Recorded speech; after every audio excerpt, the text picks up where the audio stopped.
అమ్మ మనం లాస్ట్ క్లాస్లో వెలాసిటీ వర్సెస్ డ్రైవింగ్ ఫోర్స్ ఫ్రీక్వెన్సీకి రిలేషన్ చూసాం కదా. ఈరోజు క్లాస్లో behaviour of displacement versus driving force frequency అని చూద్దాం.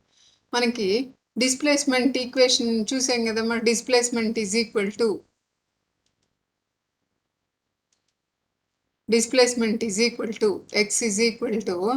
x is equal to f naught by omega zm, where zm is equal to sin omega t minus phi,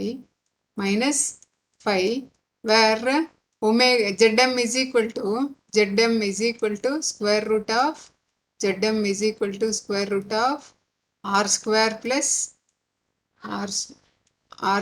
plus m omega minus s by omega whole square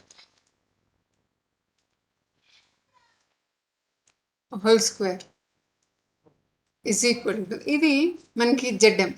so ఇది ఏమవుతుందమ్మా, displacement amplitude, that is displacement in the form of a sine wave, whereas velocity, that is in the form of a cos. Displacement and velocity both are lagging by 90 degrees. The phase of the displacement at all times exactly 90% behind the velocity. ఇది మనకి తెలిసిందే కదా, head of 90% ఇది ఉంటుందని. ఇప్పుడు చూడండమ్మా, variation of ఇది the curve showing the phase angle between the displacement and force equivalent to phi versus omega curve, displaced by amount 5/2 radians. దీంట్లో చూడండి, at phi is equal to 0, total phase phi is equal to minus pi/2, then force and displacement both are in same phase. Total phase angle is 5 minus pi/2 radians అయితే ఏంటి అనేది మనం చూడాలి. ఇక్కడ amplitude displacement ఏంటమ్మా, amplitude displacement x is equal to f naught by omega zm చెప్పే కదమ్మా. That is if zm is equal to tends to s by omega, that is m is very very small, that is tends to 0, then that leads to r tends to 0, then that leads to s by omega, that is x is equal to f naught by s. At high frequency zm is equal to omega m. At high frequencies zm is equal to x is equal to f naught by omega square m. At large frequencies x tends to 0. At large frequencies x tends to 0 కదా. ఇక్కడ నుంచి omega, అట్లా omega, what is omega? Omega is equal to 2 pi f. Then omega is equal to 2 pi f. F increases at large frequencies, then that is in the numerator, no, then automatically x tends to 0. So దీన్ని base చేసుకుని మనం graph ఎలా వస్తుంది అనేది మనం decide చేయాలి. Graph దీంట్లో maximum value ఇదేంటి, x is equal to f naught by omega zm sin omega t, ఇది displacement. Velocity f naught by zm cos omega t minus phi. Velocity resonance ఏంటమ్మా, వెలాసిటీ రెజనెన్స్ అక్కర్స్ చూసాం. Velocity resonance occurs omega square is equal to k by m. R కేకి బదులు ఇక్కడేమనుకున్నాం, s by m, where the denominator zm velocity amplitude is minimum. ఇక్కడ మనకి omega square, that is ఏంటమ్మా, zm is equal to R square plus zm is equal to r square plus m omega minus s by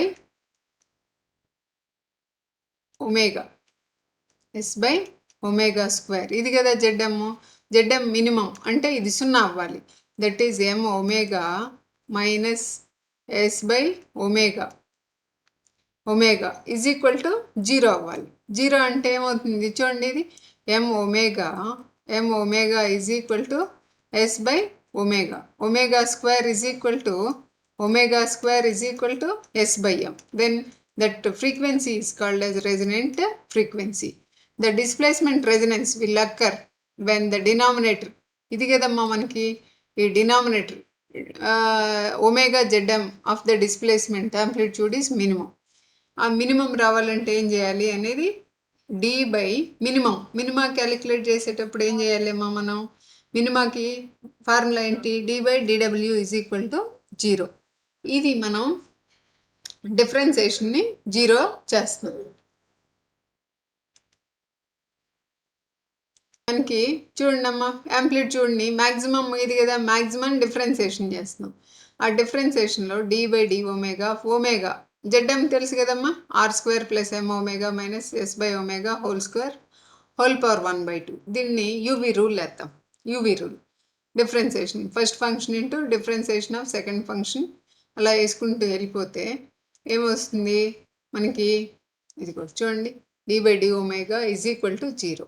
దీన్ని differentiation చేస్తే మనకేమొచ్చిందమ్మా దీన్ని డిఫరెన్సేషను try చేయండి అమ్మా. Differentiation ఏమొచ్చిందో omega into దీన్ని differentiation చేస్తే దానికి 2 ఒమేగా R² ప్లస్ 4 ఇది వచ్చింది. దీన్ని ఒమేగా ఈజ్ ఈక్వల్ టు 0 ఒక condition, omega square is equal to yes by M minus omega square దీన్ని తీసుకెళ్దాం. దీన్ని ఒమేగా ఈజ్ ఈక్వల్ టు 0 ఒక కండిషను. రెండోది ఏంటమ్మా R²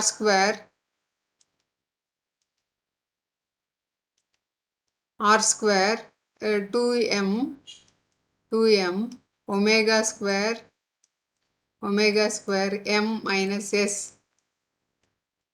is equal to minus R² by 2m. దీన్ని కూడా R² బై 2m. దీన్ని ఇంకా సింప్లిఫై చేస్తే omega square is equal to ఏమొచ్చింది omega square is equal to yes by M minus R² by 2m². ఇది మనం 2m². ఇది ఏమవుతుందమ్మా ఎస్ బై ఎం ఇందాక మనం ఒమేగా నాట్ కదా omega naught square is equal to yes by m omega naught square minus R² by 2m². అంటే ఏంటమ్మా the displacement resonance occurs at a frequency slightly less than omega naught. అంటే displacement resonance అనేది ఎక్కడ వస్తుందమ్మా మనకి displacement resonance less than omega naught. Velocity resonance at omega naught వచ్చేసింది మనకి, ఇక్కడ మాత్రం less than omega naught the frequency of the velocity. ఇది మనం గమనించుకుంటే మనం కన్ఫ్యూజన్ లేకుండా ఉంటుంది. దీనిలో ఒమేగా ఆర్ లెట్ అనుకోమన్నాడు displacement resonance X maximum is equal to F0 by omega R ZM maximum displacement. ఇక్కడ జెడ్ఎం వాల్యూ తెలుసు, the value of omega dash మనం ఇందాక క్యాలిక్యులేట్ చేసాం. Omega dash is equal to omega naught square minus R by 4m² whole power 1/2. దీన్ని the value of omega R ZM at omega R easily shown by omega R ZM ఏం చేసాం omega dash r z m is equal to square root మిగతా 0 అయిపోయింది కదమ్మా. Omega dash square is equal to yes by M minus R² by 4m². ఇది the value of x at displacement resonance is therefore given by ఇదే కదమ్మా మనకి omega dash is equal to omega square minus R² by 4m. దీనికి graph చూడండి, graph ఏమొచ్చిందో గ్రాఫ్లో ఏమొస్తుంది F0 by yes కంటే ఇది డిస్ప్లేస్మెంట్ ఎడిషనల్ క్వాంటిటీ ఇక్కడి నుంచి బిగిన్ అయ్యి చూడండమ్మా ఒమేగా నాట్ కంటే లోయర్ ఫ్రీక్వెన్సీస్ సైడ్ మనకి రెజొనెన్స్ అనేది frequency or increases what is happening amplitude displacement పెరుగుతుంది. ఆర్ ఇంక్రీజ్ అయితే దెన్ ఆటోమేటిక్గా ఏమవుతుంది ఆర్ ఇంక్రీజ్ అయితే చూడండి ఆర్ ఇంక్రీజ్ అయితే ఏమవుతుంది ఇలా ఫ్లాట్గా వచ్చేసింది. R increases then displacement resonance decreases. ఎందుకు ఎఫ్ ఈజ్ ఈక్వల్ టు దాంట్లో ఏమొచ్చాం amplitude X is equal to X maximum is equal to ఏమేసామమ్మా F maximum F maximum is equal to F maximum is equal to, or X maximum is equal to X maximum F naught by omega square m, F naught by omega square m. దాంట్లో X maximum is equal to F naught by omega r Zm, omega r maximum displacement. అది మనం ఇక్కడ ఈ maximum డిస్ప్లేస్మెంట్ని చూసాం.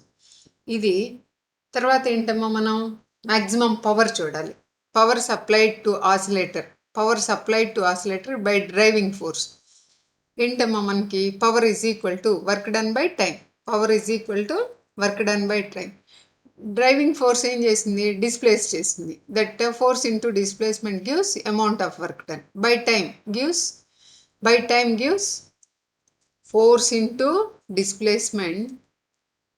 into displacement power is equal to work done by time. What is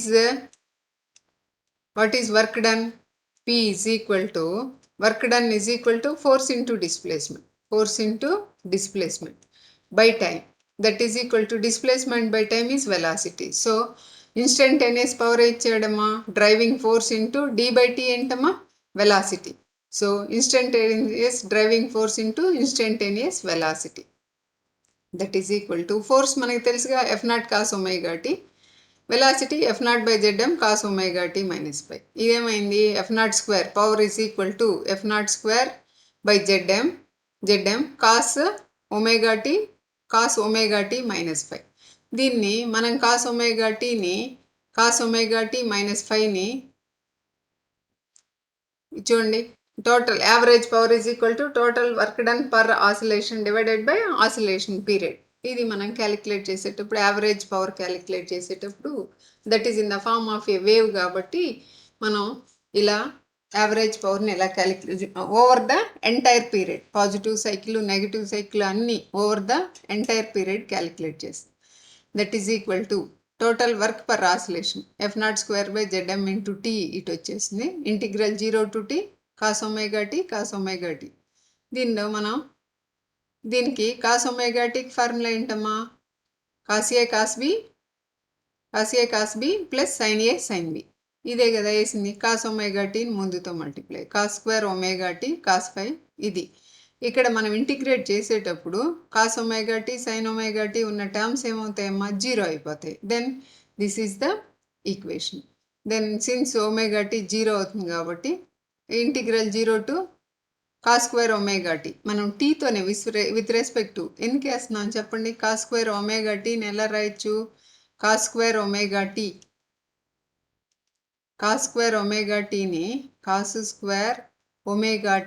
cos square omega టీని ఇలా రాస్తున్నాను.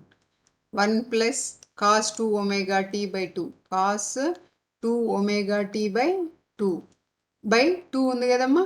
దీన్ని into d t వేసుకుంటే 1/2 into d t integration, that is 1/2. Cos ఇక్కడ ఏమవుతుంది, మళ్ళీ సైన్ అవుతుంది. కాస్కి ఇంటిగ్రేషన్ ఏంటమ్మా, సైన్. ఈ సైన్ టర్మ్ ఇంటిగ్రల్ 0 to చేసినప్పుడు 0 అయిపోతుంది. మనకి మిగిలేది ఏం మిగులుతుందమ్మా, 1/2 into t cancel, 1/2 into tea మిగులుతుంది. దట్ టీ క్యాన్సిల్ అవుతుంది. P average is equal to F nought square by 2 ZM. దీన్ని పవర్ ఫ్యాక్టర్ అంటాం. Cos 5 is called as power factor. దాంట్లో power factor, so power factor is equal to average power divided by F square by 2ZM. That is average power is equal to upper end power into power factor. దీన్ని చూడండి, average power versus maximum ఎంతమ్మా, F nought square by 2ZM. ZM అంటే ఏం చెప్పాము, ZM is equal to square root of R square minus M omega minus S omega whole square whole power 1/2. దాంట్లో అది at resonance ఏమవుతుందమ్మా, M omega minus S by omega 0 అయిపోతుంది కాబట్టి square root of ZM is equal to square root of R square, R బయటకు వస్తుంది. Then P is equal to ఏమవుతుందో చూడండి, P maximum is equal to F nought square by 2r. ఎందుకైందని మళ్ళీ doubt ఏం లేదు కదా. This is F nought square by 2m. దీన్ని F nought square by √2 half power points అంటే ఏంటమ్మా, పి మ్యాక్సిమం బై √2 వేస్తే మనకి by 2 half power, P average by 2, P average by 2 వేస్తే F nought square by 4r. ఇది మనకి ఇలా వస్తుంది. సో దీన్ని ఒమేగా నాట్, దీన్ని ఏమంటామంటే ఒమేగా 2 మైనస్ ఒమేగా 1ని బ్యాండ్ విడ్త్ అంటాం. Omega 2 minus omega 1 is called as bandwidth. దీన్ని క్యూ ఫ్యాక్టర్ ఏంటమ్మా, మనకి Q factor energy stored by energy lost per period కదా. Q factor energy stored 2π into energy stored per cycle divided by energy lost per period. ఇది మనం వెయ్యాలి. దీంట్లో ఇక్కడ values కనుక వేస్తే మనకేమొచ్చింది, omega 0 by omega 2 minus omega 0 అనేది ఏంటమ్మా, resonance frequency. Omega 2 minus omega 1 ఉన్నాం బ్యాండ్ విడ్త్. సో దీన్ని Q factor is equal to resonance frequency divided by bandwidth. బ్యాండ్ విడ్త్ని మనం ఇది చెప్తాం. Q value as an amplification factor. ఏంటి క్యూ వాల్యూ, ఇదేంటి omega 0 by omega 2 minus omega 1 నేను ఏమన్నామమ్మా, క్యూ ఫ్యాక్టర్ అన్నాం. The value as an amplification factor. Amplification factor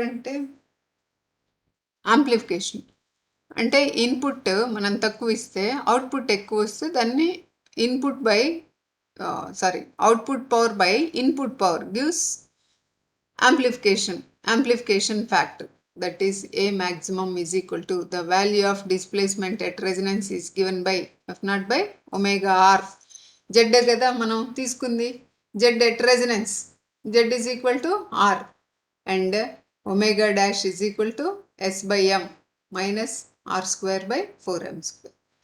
At low frequencies దగ్గర ఏమవుతుందమ్మా, omega tends to 0 కనుక అయితే displacement A0 is equal to F0 by S.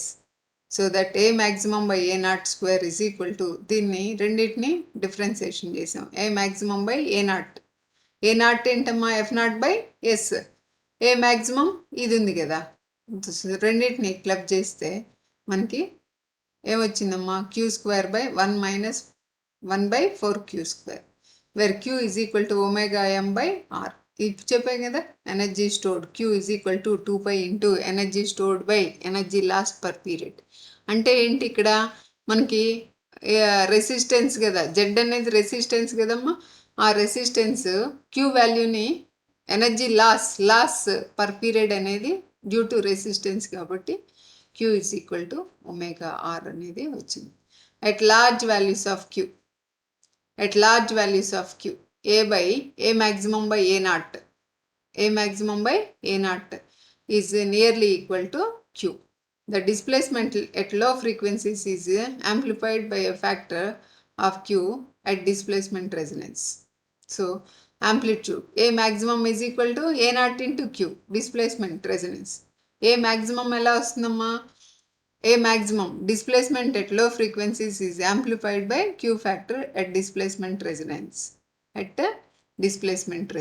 చూడండి, displacement F0 by S omega 0, Q2 అయితే ఏంటి Q3. అంటే Q value పెరిగితే ఆటోమేటిక్గా displacement resonance height కూడా పెరుగుతుంది కదమ్మా. ఇది మనం దీని నుంచి చూసాం. సో ఇది మనకి డిస్ప్లేస్మెంట్. ఇది మొత్తం మనం ఒక ఎస్ఏ క్వశ్చన్ అమ్మా. మీకు ఎగ్జామ్లో ఇది ఒక ఎస్ఏ క్వశ్చన్. ఇది యాంప్లిట్యూడ్ రెజనెన్స్ అని అడిగితే యాంప్లిట్యూడ్ రెజనెన్స్ రాయాలి, డిస్ప్లేస్మెంట్ రెజనెన్స్ అడిగితే డిస్ప్లేస్మెంట్ రెజనెన్స్ రాయాలి, ఇన్స్టంటేనియస్ పవర్ ఇది పవర్ ఫ్యాక్టర్ అంటే ఏంటి అనే షార్ట్ ఆన్సర్ కింద అడిగినా కానీ మనం ఇది గుర్తుపెట్టుకోవాలి. Instantaneous power is equal to instantaneous driving force into instantaneous velocity.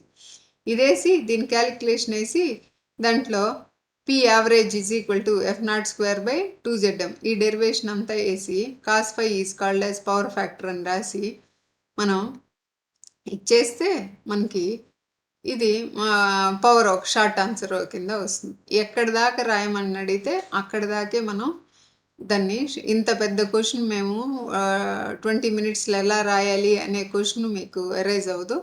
దీంట్లో జస్ట్ ఏ పార్ట్కి ఆ పార్ట్ మీరు రాసుకుంటే సరిపోతుంది. ఇది ఎస్ఏ క్వశ్చన్. మీకు 3 ఎస్ఏ క్వశ్చన్స్ చెప్పాను. ఏంటి? Simple harmonic oscillator, damped harmonic oscillator, forced oscillator. ఇది ఈ 3 ఇంపార్టెంట్ క్వశ్చన్స్లో ఇవి దీంట్లోనే ఇంక్లూడ్ అయి ఉన్నాయి. షార్ట్ ఆన్సర్స్ ఏంటి అనేది మీకు దీంట్లోనే ఇంక్లూడ్ అయ్యింది. సో ఈరోజు డాంప్డ్ హార్మోనిక్ ఆసిలేటర్ అనేది అయిపోయింది. ఫోర్స్డ్ హార్మోనిక్ ఆసిలేటర్ అయిపోయింది. వెలాసిటీ రెజొనెన్స్ చెప్పాం, డిస్ప్లేస్మెంట్ రెజొనెన్స్ చెప్పాం, అండ్ యాంప్లిట్యూడ్ రెజొనెన్స్ అనేది కూడా చెప్పాం. సో